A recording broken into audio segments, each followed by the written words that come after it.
안녕하십니까, 임성원 소장입니다. 오늘은 오행의 상생상극 두 번째, 극을 받지 않으면 그릇을 이루지 못한다 하는 제목으로 말씀드려 보겠습니다.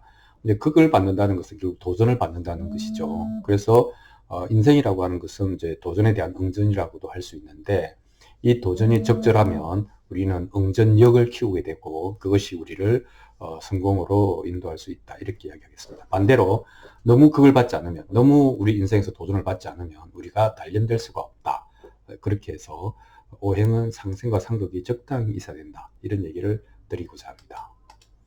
만물이라고 하는 것은 극을 받지 않으면 그릇을 이루지 못한다는 건데, 이 그릇이라고 하는 것은 존재할 수 없다가 아니라 크게 쓸모가 없다, 쓰임새가 없어진다, 이런 의미이지 않습니까? 그렇게 해서 나는 근데 극을 받지 않고 그냥 사는 대로 살겠다라고 해도 굉장히 좋은 선택입니다. 근데 만약에 내가 쓸모 있어지겠다, 쓰임새가 있어야 되겠다라고 하면 그것을 이루려면 극을 받는 것을 두려워하지 말아야 된다, 이 말씀입니다.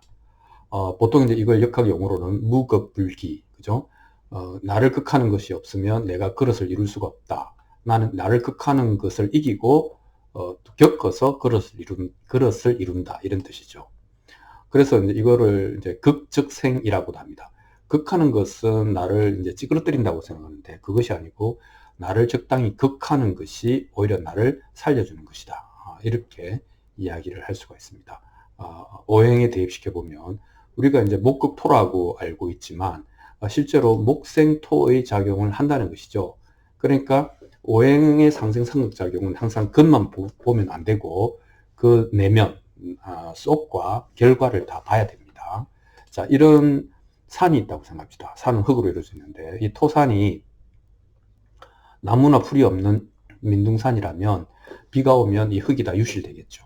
그러나 우리가 나무를 심어서 이렇게 푸르게 만들어 놓으면 비가 오거나 이런 풍화작용에도 흙이 유실되지 않고 보존할 수 있겠죠.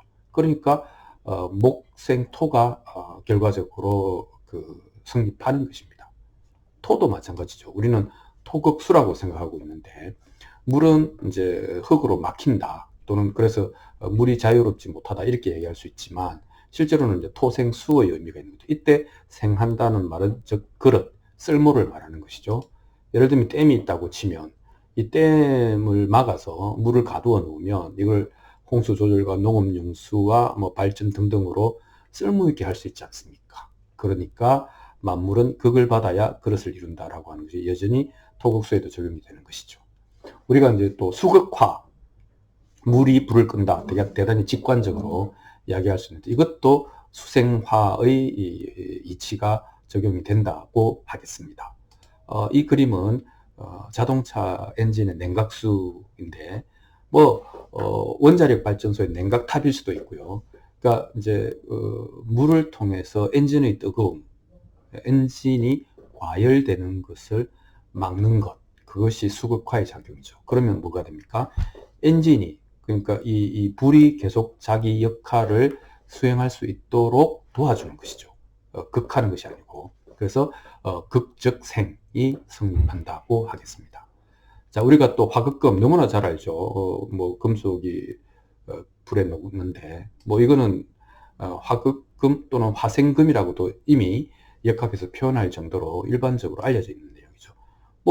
제철소의 용광로 속에서, 이 용광로 속에서 엄청난 불길에 의해서 금속이 재련되지 않습니까? 그래서 금 같은 것은 1000도가 넘어야 녹고, 그리고 철 같은 것은 1500도가 넘어야 녹아서 추출할 수 있으니까 우리가 순수한 금속을 이루려면 불의 재련을 통과해야 된다라고 할 수가 있겠습니다. 특별히 역학에서는 이 화생금의 형태를 금화교역이다, 이렇게 해서 금은 화를 만나야 순수해진다, 이렇게 이야기를 할 수 있습니다. 또 우리는 이제 금극목, 그죠? 우리가 보통 도끼로 나무를 찍어내는 것으로 생각하는 그 금극목도 사실은 금생목일 수 있다. 예를 들면 이런 숲에 보면 이제 감도를 해서 이렇게 차곡차곡 나무들을 놔놨죠. 근데 이 빽빽하게 만약에 나무들이 자란다고 하면 나무들이 굵게 크게 자랄 수가 없을 겁니다. 이제 그 키를 다투다 보니까 충실하게 자랄 수가 없는 것이죠. 그래서 숲 전체의 건강성으로 보면 이렇게 감벌을 해주는 것이, 즉 금극목을 해주는 것이 숲을 살리는 금색목의 결과가 된다. 이렇게 이야기할 수 있겠습니다. 이제 이렇게 보면 우리가 이제 뭐 역학이나 이런 것들은 다 피흉추 길이거든요. 흉한 것을 피하고 길한 것을 쫓아간다. 이거는 본능이잖아요. 그 생명이 갖고 있는 본연의 그 성향인데, 그리고 이제 그걸 역학적인 용어로 하면 탐색망극이거든요.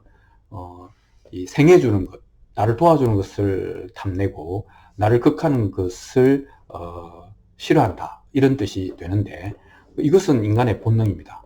그런데 아까 이야기한 것처럼 사는 대로 사는 게 아니라 만약에 그릇을 이루겠다고 하면, 쓸모 있어지겠다고 하면 무언가 단련이 필요하다는 것이죠.